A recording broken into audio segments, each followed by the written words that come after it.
Ok, lo estamos grabando. Buenas, ¿cómo estamos? Buen día, buenas tardes, buenas noches, ¿cómo están? Soy el profesor Páez Joaquín.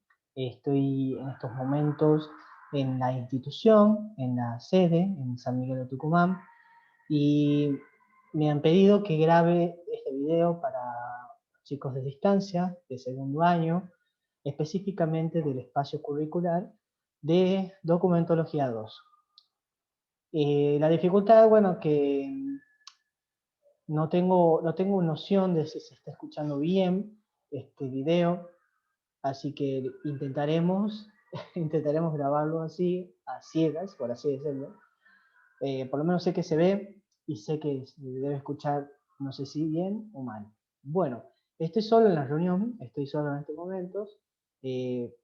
Más que nada, la clase de hoy, o esta especie de clase virtual, asincrónica, que vamos a tener, lo que haremos es un repaso o vamos a ahondar un poco más en el módulo número 2 de Documentología 2, la cual habla sobre el dictamen pericial documentológico, ¿sí?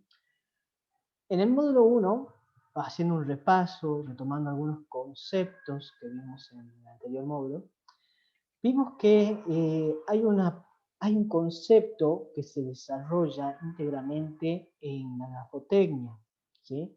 Que es la llamada pericia caligráfica, o como dice el módulo, mal llamada pericia caligráfica. Ustedes, si releen qué es la caligrafía es la escritura bella, o el estudio de la escritura bella, ¿sí? Que tiene rasgos que son ornamentales, adornados, ¿sí? La diferencia entre la pericia caligráfica y la pericia documentológica, en primer lugar, es que si bien la pericia caligráfica estudia lo que son los gestos gráficos, hace un análisis exhaustivo de cierta cantidad de características de la grafía, como por ejemplo la velocidad, y también tenemos los llamados elementos constitutivos o formales, que podemos asimilarlo al gesto gráfico, los cuales están relacionados con los trazos y los rasgos, ¿sí? En cambio, la pericia documentológica va más allá, ¿sí? Ustedes saben que la documentología es la ciencia que estudia el documento, ¿sí? El documento de forma integral, ¿sí? Integral significa en todos sus componentes, en toda la gama de ese componente que significa el documento. Perdón si se escuchan algunos ruidos atrás, es hora de gimnasio, parece, para los chicos del secundario. Bien, el documento está conformado por 4 factores. El primero de ellos, que es el soporte, ¿sí? El segundo es el elemento escritor.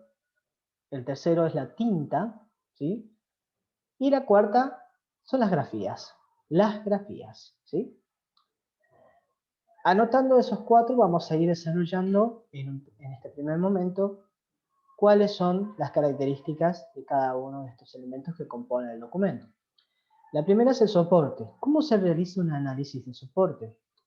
En primer lugar, es recomendable hacer una medición, ¿sí? Del mismo soporte. Por ejemplo, si tenemos una hoja de papel, ¿sí? En este caso, como les muestro yo, aquí tenemos el soporte.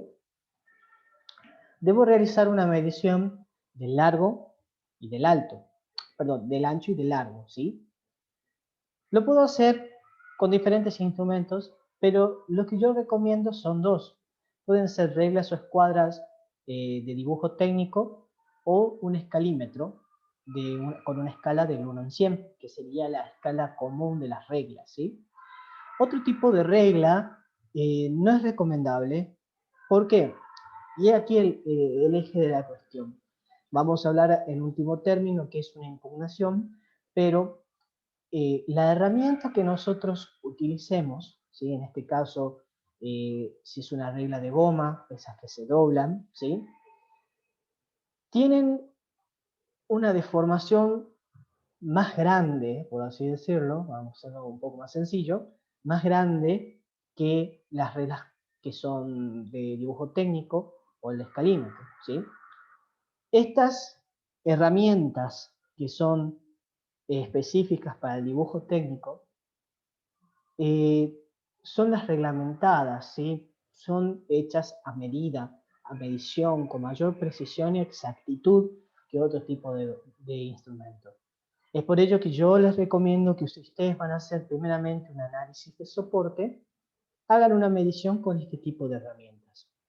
Todas las herramientas, todos los instrumentos, por definición de la medición, la medición es una parte de la física, todos los instrumentos poseen errores.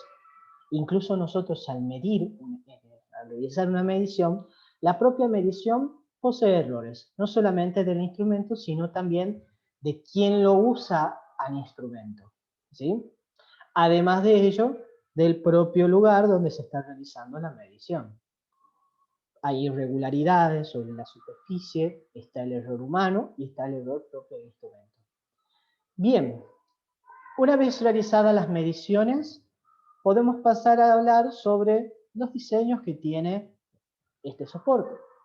Puede ser que tenga algún dibujo, puede ser que sea rayado, puede ser que sea liso, de qué color es, cómo es su textura, si es liso al tacto, es rugoso al tacto, ¿sí? Si posee renglones, los renglones deben ser medidos, ¿sí? Los renglones siempre se deben medir el espacio entre uno y otro. Por último, y hablando de los diseños, tienen que hablar sobre la disposición de los diseños respecto al soporte. Por ejemplo, a la vista del observador, mirando de frente al soporte, se puede encontrar a la izquierda, en la zona media, o a tantos centímetros del extremo superior, tal diseño. Supongamos un ejemplo, las hojas Rivadavia, que poseen el logo de la empresa que dice Rivadavia, se ubica en el espacio donde está ubicado ese diseño, ¿sí? Y por último vamos con las particularidades, ¿sí? Las particularidades del soporte. Cuando nosotros hayamos medido y hayamos ubicado los diseños, se pasan a las particularidades del soporte. ¿Qué son las particularidades? Si este soporte posee algún borrado, un efecto abrasivo, o si no, eh, algún lavado, ¿sí? Ya vamos a ver en el módulo 4 borrados, tipos de borrados. Si posee algún tachado, si posee algún enmendado, alguna rotura, alguna perforación, ¿sí? Por ejemplo, este soporte que ustedes ven aquí, si yo lo arranco en la zona del troquelado, ¿sí? Veremos no solamente roturas, sino perforaciones propias del soporte. Entonces, esas son las particularidades que tiene el soporte. También, si este soporte está arrancado, ¿sí? Todo este tipo de particularidades se analizan en una tercera parte del análisis del soporte. Bien, con respecto al elemento escritor, el segundo de los ítems, tenemos que identificar cuál es el elemento escritor que estuvo actuando sobre este soporte, ¿sí? Puede ser un lápiz, puede ser una lapicera. ¿Qué punta tiene? Puede ser punta roma, puede ser una punta en forma de aguja, ¿sí? La idea es describir cuál es el elemento escritor que pudo haber realizado esta grafía, ¿sí? Por ejemplo, no se ve bien, pero se ve que está escrito ahí, ¿sí? En tercer lugar, se analiza la tinta. ¿Qué tipo de tinta es? Bien, lo mejor sería hacer en un primer momento un análisis físico, solamente con una observación a ojo y con una lupa, cuenta hilos, ¿sí? Si tienen la disposición de tener una lupa digital que pueda ir conectada a la computadora, también lo mejor es hacerlo en un primer momento con esto, y luego, si es posible, hacerlo con un análisis químico. Vamos a ver lo que es cromatografía capa fina para determinar cuál es la característica propia de esta tinta. Pero, cuando se realiza un examen químico sobre la tinta, es necesario romper o adulterar, ¿sí? Bueno, vamos a decir adulterar, romper ese pedazo del soporte, romper el encolado,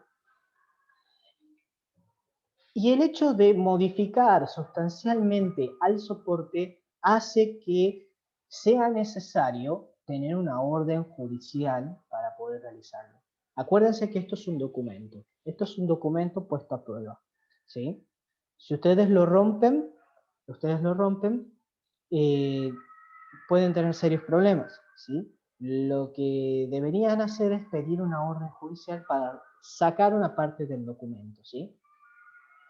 Y poder someterlo a un ensayo químico. ¿Está? Bien. En tercera medida, perdón, habíamos hablado de la tinta. Está muy relacionada con el elemento escritor, ¿sí? Y por último vamos a las grafías. Y ahí podemos decir que hay una correlación con la pericia caligráfica, donde se analiza el gesto gráfico del escribiente. Hay diversos tipos de métodos, pero el que se utiliza aquí en Argentina mayormente es el sistema escopométrico argentino. Pero antes de hablar del sistema escopométrico, vamos a hablar de un tema que lo engloba al sistema, que es la pericia.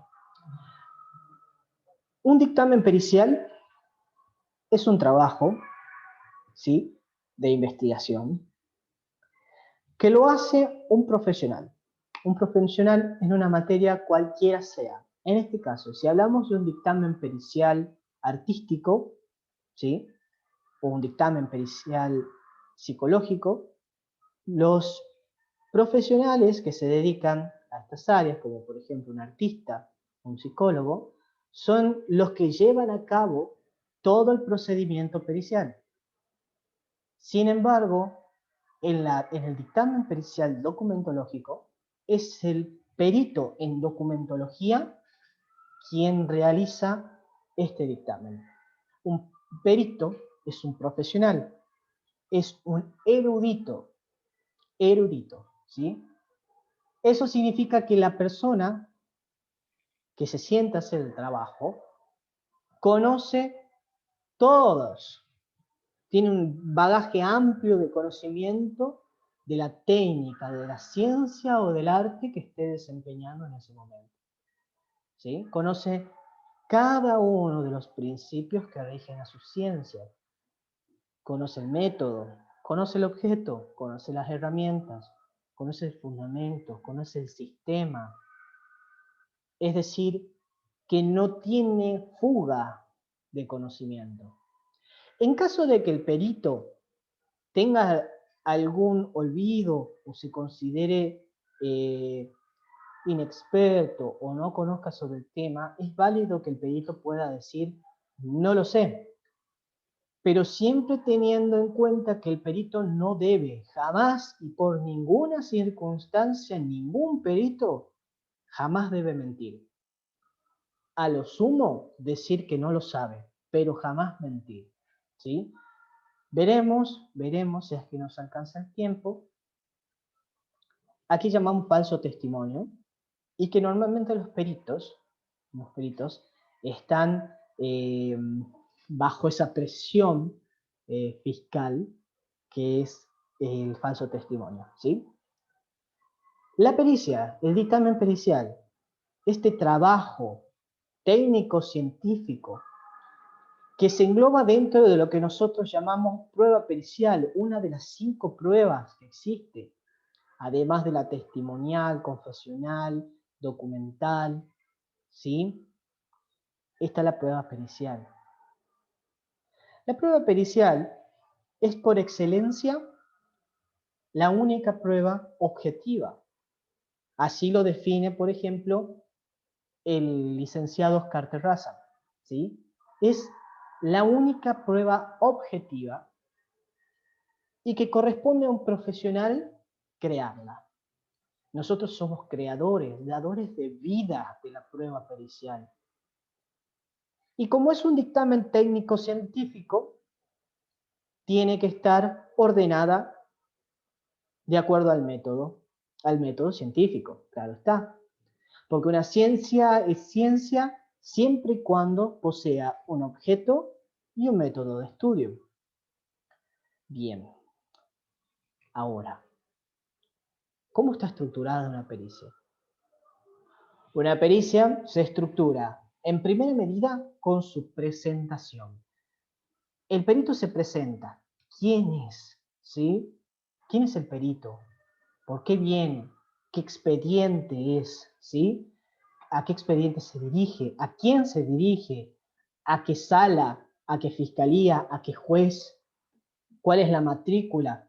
¿Cuál es el número de documento? ¿Cuál es su domicilio? ¿Sí? Debe ser exacto y preciso respecto a los datos de la causa o el juicio, dependiendo. Si es un juicio, estamos en un ámbito civil, y si es una causa, estamos en un ámbito penal. En segunda medida, está el objeto de pericia. El objeto de pericia está determinado por las partes y aceptadas por el juez. Básicamente, son las actividades que el perito debe realizar. El perito no inventa. En ningún momento debe inventar los puntos periciales, sino que se le entregan al perito cuáles son las actividades que debe realizar para llegar a una conclusión. Por ejemplo, determina el perito si las grafías corresponden en este y este documento, supongamos. ¿Sí? Eso es un objeto de pericia. Bien, en tercera medida tenemos los elementos ofrecidos. Los elementos ofrecidos se definen como aquellas herramientas que vamos a tener para poder realizar la pericia, ¿sí? Estos son entregados también por las partes, aceptadas también por el juzgado, y serán los elementos dubitados o indubitados que se nos ofrezcan para el cotejo, ¿sí? Recuerden que el elemento dubitado es aquel que nos ofrece duda. Tenemos cierta incertidumbre de su veracidad, por X o por Y. No importa cuál es, pero hay una cierta duda. Y tenemos los elementos indubitados, por otra parte, que son aquellos que son elementos de cotejo, en donde yo digo, esto es así, y no tengo ninguna duda de que sea así. Ese es el elemento indubitado. ¿Cómo recomiendo yo? Tratar de diferenciar una y otra. Normalmente los elementos dubitados están remarcados con rojo y los elementos indubitados con verde, ¿sí? Arriba se coloca la descripción de dónde sale, cuál es la foja. La foja son las cantidades de hojas que integran el expediente, ¿sí? Por ejemplo, supongamos que esto es el expediente, cada una de estas hojas se le llama foja, F-O-J-A, ¿sí? Y cada uno de estos libritos, por así decirlo, se llaman cuerpos, ¿sí? Bien. En cuarta medida, tenemos los fundamentos técnicos científicos, ¿sí? Los fundamentos técnicos científicos van englobando toda la ciencia, toda la técnica o todo el arte al cual nosotros nos vamos a desempeñar, ¿sí?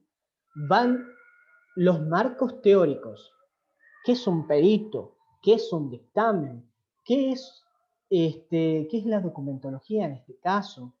¿Qué es un gesto gráfico? ¿Qué es la personalidad gráfica? Eso por un lado. Todo el fundamento, toda la teoría. Posteriormente vamos y explicamos el método, ¿sí? ¿Cuál es el método que se usa? ¿Cuáles son las características del método? ¿Es comparable? ¿Es medible? ¿Es observable? ¿Se puede experimentar? ¿Se llega siempre a la misma conclusión? El método hipotético deductivo. Y por último, se habla, perdón, no por último, detallamos los principios del sistema. Si nosotros usamos un sistema, tenemos que detallar los principios de este sistema.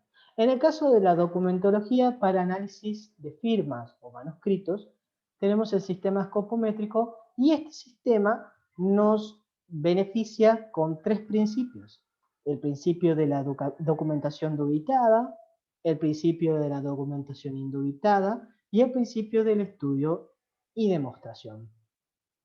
Se desarrollan, se expresan, queda estipulado que el perito muestra cuáles son los principios de su ciencia, en los cuales él se funda para hacer una pericia. Recuerden que la pericia es un trabajo de investigación.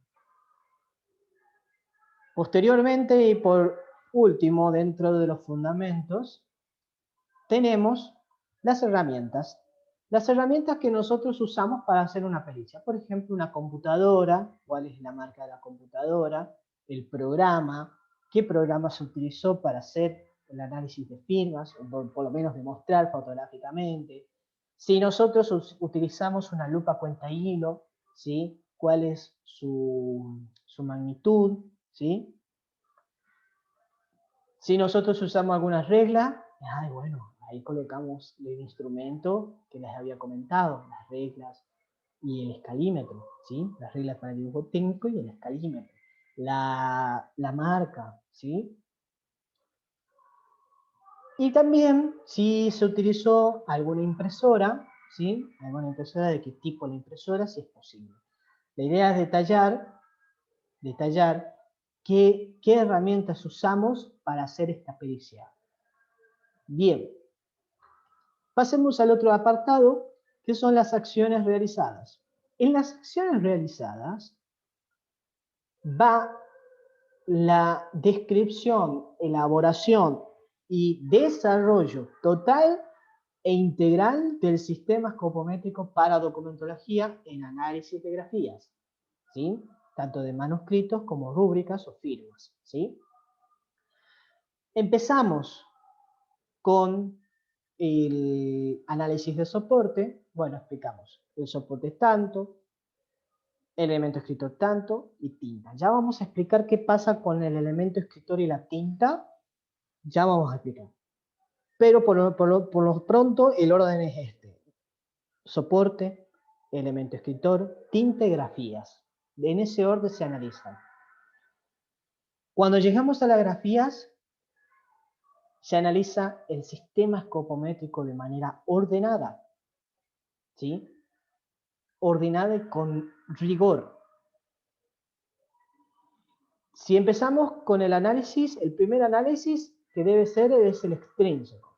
Se analiza de forma somera la firma, punto por punto.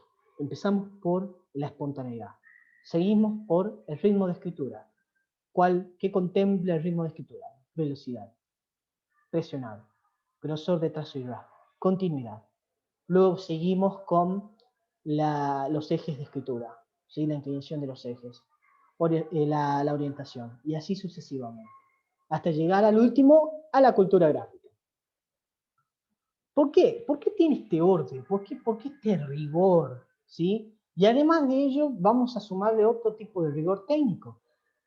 Si el sistema escopométrico a mí como perito me dice que la continuidad puede ser continua, medianamente continua o discontinua, no existe el apartado en muy discontinua, ¿sí? ¿Se comprende eso?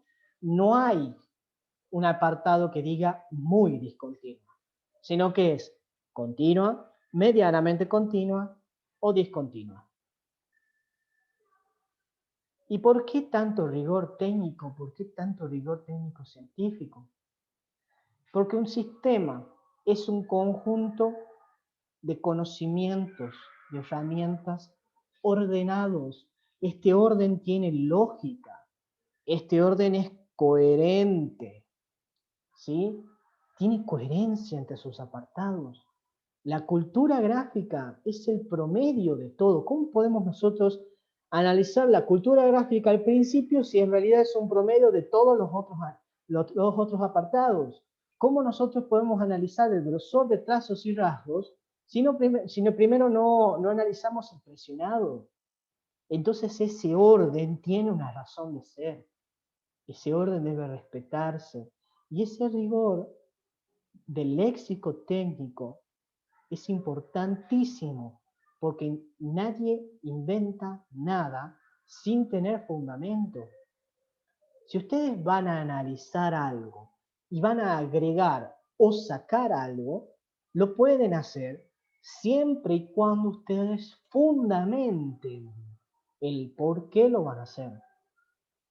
Por ejemplo, habíamos hablado de la tinta y el elemento escritor. Ustedes, si ven los apuntes de documentología 1, el sistema escopométrico no contempla en ningún lugar el análisis del elemento escritor y de la tinta. Pero si ustedes consideran que es menester analizar el elemento escritor de la tinta, están en todo su derecho como profesional a agregar estos análisis, pero deben fundamentar por qué ustedes analizan esto si no les piden. ¿Por qué analizan esto si a ustedes el sistema no les contempla tales apartados? Deben explicar el por qué. El perito no puede hacer algo o no hacer sin tener fundamento. Deben sí o sí tener un fundamento para hacer algo de más o hacer algo de menos. ¿Sí? Bien.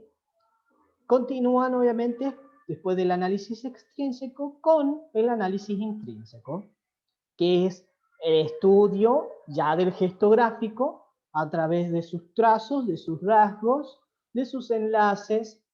Si tienes trazos iniciales, trazos finales, rasgos iniciales, rasgos finales, sus enlaces, cómo se va desarrollando la grafía respecto al movimiento de la mano sobre el soporte, ¿sí?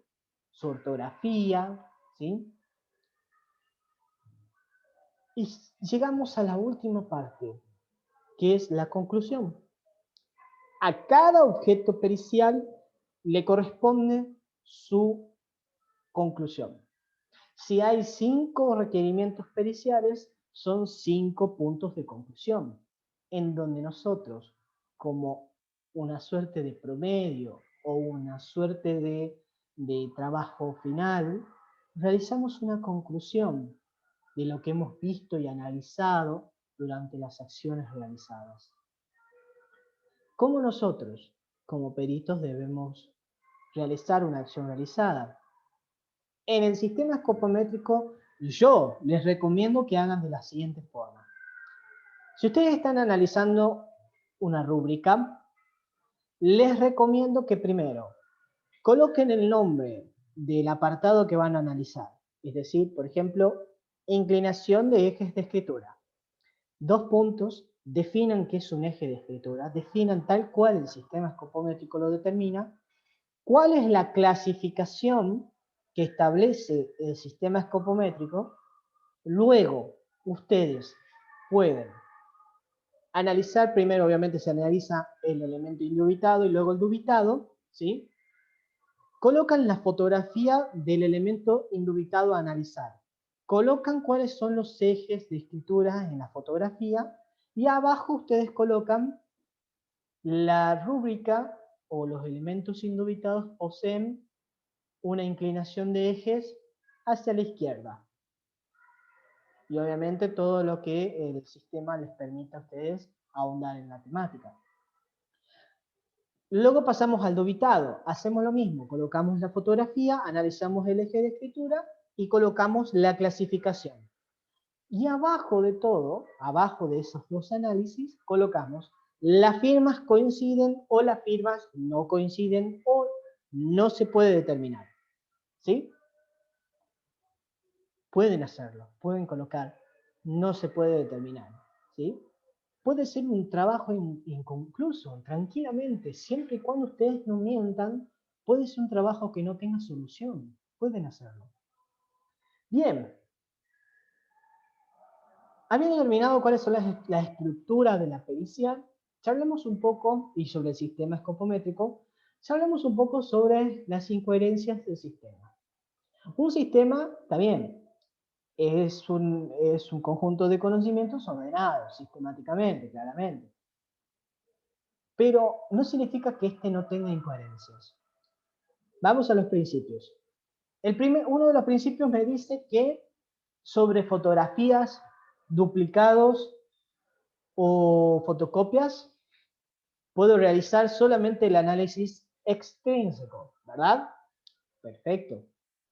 No se puede analizar intrínsecamente una fotografía, por ejemplo, o una fotocopia. ¿Eh? Pero, cuando uno va al análisis extrínseco, uno de los apartados que me dice el análisis extrínseco es el presionado.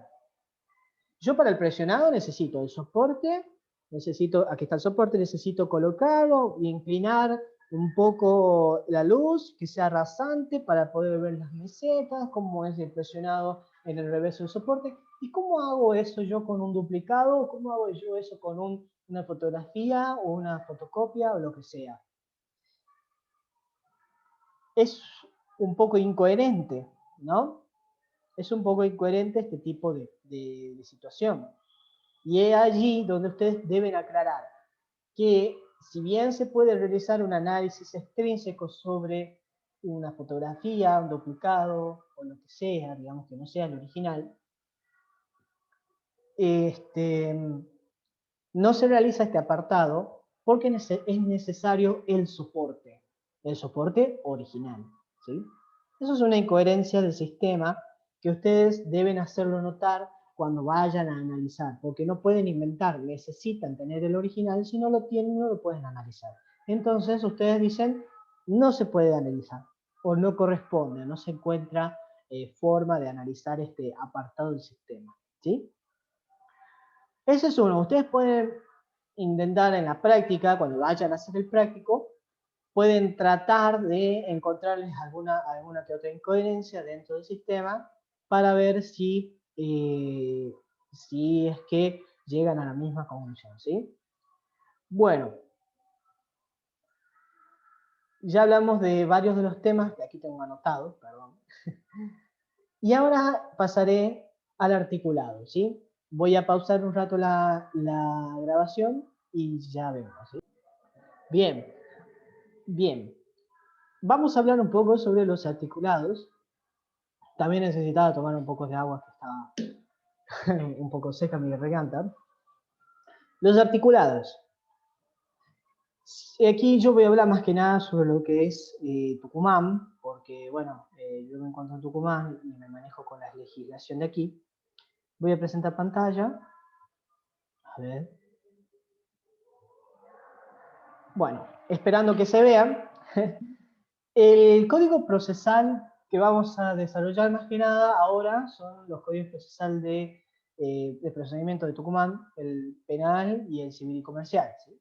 Primeramente, el nuevo código procesal penal de aquí de Tucumán, en su artículo 220, ya les digo, pueden buscar el articulado 220, pero es el parágrafo 10 de expertos y peritos, ¿sí? El artículo 220 dice, informe dictamen pericial, fíjense que está escrito ahí, y dice, el informe o dictamen pericial, ¿sí?, será fundado y contendrá de manera clara y precisa una relación detallada de las operaciones practicadas y sus resultados, las observaciones de las partes o de sus consultores técnicos y las conclusiones que se formulen respecto de cada tema estudiado. ¿Sí? Bien. Más abajo está todo lo que tenga que ver respecto a formalidades, pero quiero que nos quedemos con esta primera parte, este primer párrafo del artículo 220. Si ustedes recuerdan, yo en los fundamentos técnicos les había comentado que deben colocar todo el marco teórico que les va a servir para analizar la pericia, ¿sí? Eso engloba no solamente las definiciones, sino que también engloba a al método, a las herramientas que uno utiliza y a las herramientas y a los principios. En este caso, debemos expresar los principios del sistema escopométrico, si no, la pericia es incompleta y no se cumple lo estipulado en el 220 del Código Procesal Penal de Tucumán, en este caso, ¿sí? Si ustedes son de otra provincia, les recomiendo que busquen en la sección de prueba, en sus códigos de procedimiento, tanto civil y comercial como el penal, que establece sus códigos procesales respecto al dictamen pericial, ¿sí? El Código Procesal Civil y Comercial, espero que se me vea acá arriba, porque me he movido para que vea si me ve mejor. Bien. El Código Procesal Civil y Comercial de aquí de Tucumán, en el artículo 348, ya les digo cómo se llama el párrafo, perdón, la sección C se llama prueba de peritos. Establece el 348 llamado presentación del dictamen, sanciones y nueva pericia. Los peritos deberán presentar su dictamen dentro del plazo probatorio, el cual deberá contener, fíjense, la explicación detallada de las operaciones técnicas realizadas y de los principios científicos en que se funde. ¿Sí? Observen ustedes, chicos, chicas, la importancia de seguir el rigor. En este caso, como les digo, del Código Procesal Civil y Comercial de Tucumán, artículo 348. Bien, ustedes habrán visto entonces, leído conmigo, qué establecen los códigos de procedimiento. Y bueno, es ahí el eje. Nuestro trabajo es íntegro de nosotros los profesionales, pero la persona que lee, que va a leer esto, que son los abogados, que es el juez, que es un fiscal, no conoce de estas temáticas, no sabe de documentología, no sabe de lo que es un fraccionado, no sabe lo que es un trazo, no sabe lo que es un rasgo, ¿entienden? No sabe qué es cultura gráfica, no saben qué es un eje de inclinación. Entonces nuestras pericias deben ser bien detalladas, deben ser lo más explicativas, lo más didácticas posibles, deben tener una pedagogía con lo que ustedes van a hacer. Debe ser entendible para el ego. El ego es la persona que desconoce de un tema en particular. Así como, por ejemplo, ellos, los abogados, son expertos en derecho, son legos en documentología. Y nosotros somos legos en derecho, pero somos expertos en documentología. ¿Se comprende?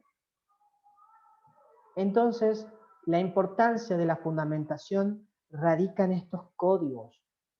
Si ustedes no fundamentan, la pericia es impugnable.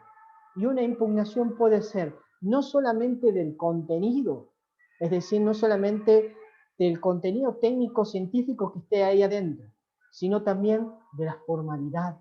Y el fundamento técnico-científico de una pericia es la formalidad.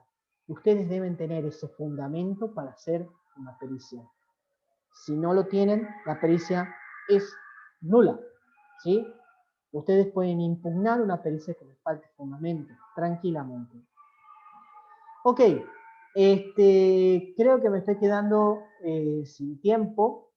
Me estoy quedando sin tiempo, ya pasaron un poco más de 35 minutos, creo. Y por último, me gustaría terminar esta clase asincrónica con ustedes, dándoles unos tips, perdón, más que tips, sino informándoles, por ejemplo, cuáles son los puntos que se pueden impugnar en una pericia, ¿sí? O sea, cuáles son las causales más comunes de impugnación de una pericia, ¿sí? Ya les comparto con pantalla, aquí las tengo, bien, ahí está. Las causales de impugnación, como están viendo ahí, más comunes son las siguientes. Falta de argumentación, que pueden ser falacias, ¿sí? Tranquilamente un perito puede cometer falacias y el otro perito, utilizando la lógica, puede invalidar el argumento, ¿sí? Se pueden ver millones de falacias. Ustedes pueden ver la falacia del hombre paja, que puede ser que es lo mismo que la falacia del espantapájaros. Pueden ver el ad hominem, tranquilamente pueden encontrar muchos ad hominem dentro de las falacias de los peritos. Pueden incluso encontrar falacias de autoridad y la falacia verecundiam, que es tomar un autor y que lo que diga el autor es palabra santa, básicamente, es lo que diga el autor es lo único que hay y no hay otra opción, ¿sí? También tenemos la falta de idoneidad del perito, ¿sí? Por ejemplo, si ustedes no realizan todo el análisis extrínseco o intrínseco y no lo fundamentan, son faltas de idoneidad del perito. El perito puede decir, yo no me considero idóneo para hacer este trabajo, bueno, es una causa de impugnación. Parcialidad del perito, aquí vamos al hecho de que de una de las éticas del perito, que el perito debe ser imparcial, no solamente, además de decir la verdad, tiene que ser imparcial a la hora de realizar no solamente un dictamen pericial, sino también una impugnación, aclaración u observación. Falta de fundamentación técnica, y aquí viene lo que habíamos visto en los códigos de procedimiento, desconocimiento de los principios de la ciencia, que por ejemplo ustedes no colocan los principios de la ciencia y no los siguen a rajatabla, sino que empiezan a inventar apartados y analizan al voleo, ¿sí? Analizan al voleo la rúbrica o el manuscrito. No hay toma de fotografías correspondientes en cada afirmación. Ustedes saben que el principio de estudio de demostración del sistema escopométrico establece que todo lo que se diga en el sistema debe ser justificado por medios fotográficos, ¿sí?